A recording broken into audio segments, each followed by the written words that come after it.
Nagbabalik din ba kayo ng swimming kasama ang barkada? Tara, let's!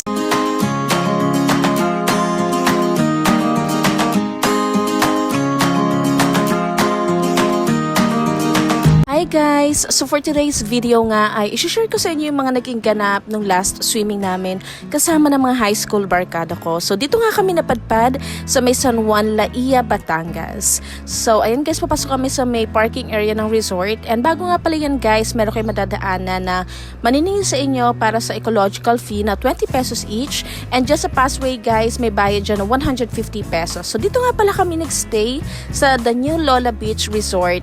And ayan guys, yung loob nyo, pwede nyo pala dalhin yung mga sasakyan nyo malapit sa gate nila para hindi medyo malayo yung lalakarin nyo kapag maghahakot kayo ng mga gamit ninyo. So ayan guys, hindi naman ganun kalaki yung resort and sakto lang pero marami silang room. And ayan guys, ito nga pala yung room na nakuha namin, yung kalabasa room nila. Ito daw yung pinakamalaking room nila so far. And kasya dito ang 16 to 18 packs.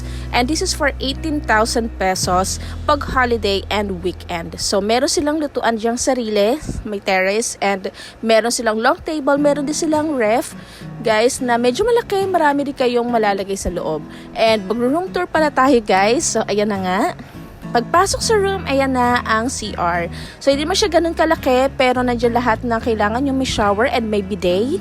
And eto guys, yung room namin, meron siyang 3 double deck na bed. And yung mga sizes ng bed nila guys is parang mga queen size na yata to kasi kasya yung 3 tao. So, nakakatuwa dito guys, yung room namin, meron pang isang room. Yeah, parang connected room siya. So, ang lamig dyan guys sa loob dahil meron kaming split type dun sa kabila and dito naman yung window type na aircon.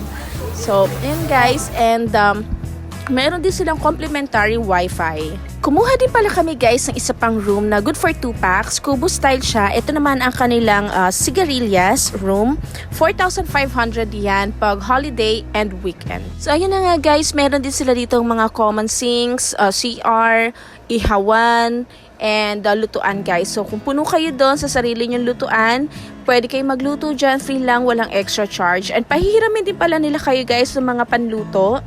Mag-iwan lang kayo ng 1,000 pesos and ID nyo doon sa may cashier and makukuha nyo rin yun pag check out nyo. So malinis yan guys kahit mga common CR nila kasi mayat maya meron sila mga staff na naglilinis talaga. So yun yung Facebook page nila, inquire lang kayo, mabilis sila mag-reply and very accommodating sila.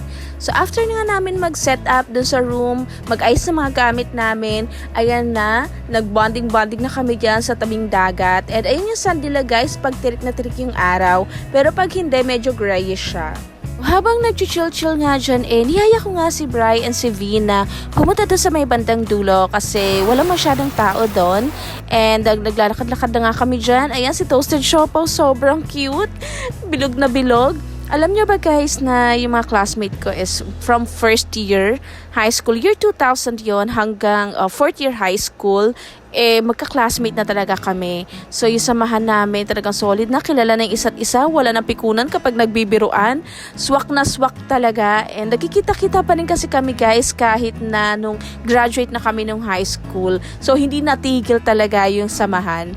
So, ayan nga mga classmate kami napunta doon sa may bandang gitna and ayan na nga na tinik na ng sea urchin kasi hindi naman din namin alam na may mga sea urchin doon sa may bandang gitna. Kaya pala wala masyado nagpupunta. So, nagtanong-tanong kami sa mga local dyan kung anong gagawin. Pigaan lang daw ng kalamansi and matutunaw naman din yon.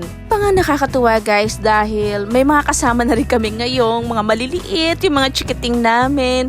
So, dati kasi kami-kami lang talaga. Ngayon may mga anak na.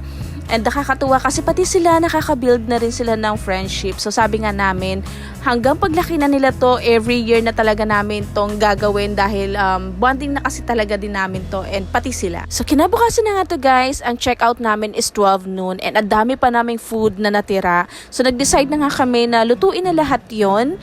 And nakakatawa naman dito sa mga classmates ko, wala ka nang kailangan pang sabihan kung ano yung mga dapat gawin. Alam na nila yon. Kanya-kanyang kilos na nga and eto na rin si Bri. Bri, nakakatuwa kasi talagang parang tropa na rin din talaga nila mula first year high school. So dati ko na sinasama si Bri and winelcome din naman talaga nila. Thank you guys. And ayan, kanya-kanyang ihaw, kanya-kanyang luto. And after nga namin kumain guys, mag-coffee, ayan, balik nomo-nomo na nga talaga. And hindi naman kasi talaga mawawala yan guys. Aminin nyo na, pagkasama nyo mga tropa nyo sa kahit na saang outing yan, hanggat kaya magdala ng alak, go. Hanggang dagat pa nga yan. Pero okay lang naman yun guys, basta hindi tayo magkakalat and alam lang din natin yung limitations natin. So may nakita nga kami dito, sorbetes. Sabi, ang sarap ng ice cream ni Manong. Lahat nag-enjoy. Tuwan-tuwa yung kids, pati yung mga feeling kids. So kasi nag-ice cream break muna kami niyan dahil talaga sobrang init talaga ng mga oras na yan guys. At ayun nga si Toasted Siopaw, ang cute-cute, bilog na bilog talaga, nakakagigil. And yun nga guys, so next year is 25th anniversary namin, so silver anniversary na. So hopefully mas maraming makasama. Yun lang guys for today's video. Thank you for watching. Bye!